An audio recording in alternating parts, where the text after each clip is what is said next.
Amari Cooper, almost certainly going to be the first Raider drafted in fantasy drafts, but he was out-targeted and outscored by his fellow receiver, Michael Crabtree. Read a few reports, the tide's shifting. I think I heard Derek Carr say the dog was coming out in Amari Cooper, which, gets people like us pretty excited. I mean, is he really going to break out this year? What are you hearing from him? And do you think that anything's going to change with the amount of targets between him and Crabtree? Well, there's a few things to consider here. First, there's the new offensive coordinator. The old offensive coordinator, Bill Musgrave, used Cooper in a specific way. He almost only called passes for Cooper on first and second down, and then he would call passes for Crabtree in the red zone and on third down. So Crabtree was really the go-to guy. When they needed a big play, they went to Crabtree. Now they have a new offensive coordinator, Todd Downing, who should switch that up more and have less of a ironclad tendency. Another thing to consider is the Raiders have more weapons this year. So the emphasis and the goal for Carr and Downing is going to be to spread the ball around. The emphasis isn't going to be to just feed Cooper. It's going to be to spread the ball around because there's going to be one-on-one matchups if they just find them.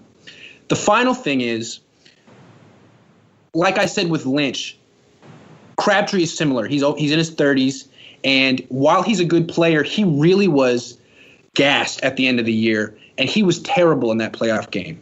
He looked slow. He looked old. He had nothing left, and the offense was better when he got hurt and Andre Holmes replaced him.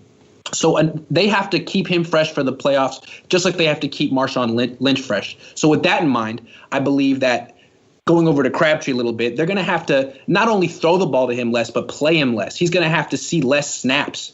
And he's going to get time off, and he'll be replaced by Cordero Patterson. So all that to me means that, yes, Cooper will be the number one receiver, and it won't be Crabtree. So, yes, I believe that this could be a breakout year for Cooper. At the same time, he's not going to dominate the targets. The ball is definitely going to get spread around, and they're going to run the ball a lot too with Lynch and these other scat backs that they have.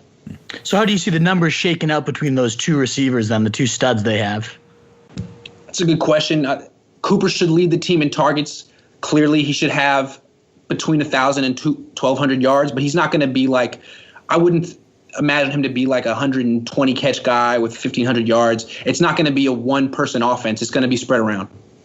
Crabtree more in the 80-catch range.